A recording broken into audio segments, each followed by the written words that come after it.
Day of spring, but we're actually 2 months into Georgia's spring fire season. And firefighters with the Georgia Forestry Commission say it's a busy time for them as more people start controlled burns that just get out of control. News 3's Martin Staunton has what you need to know from Evans County. We're standing beside a controlled burn just outside of Claxton, and this fire was set by an expert with Georgia's Forestry Commission. Byron Hare says controlled burns like this are an integral part of maintaining healthy forests by fighting wildfires with controlled fires. The idea here is to kill some of the undergrowth that's was beginning to get too thick in it.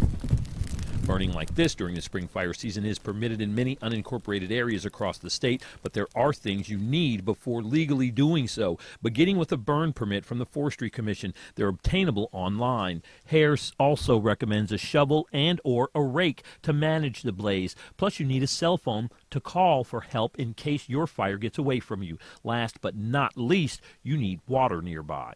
You need a means to control your fire. In this wildland environment, we have, our bulldozers and sometimes water trucks at your home.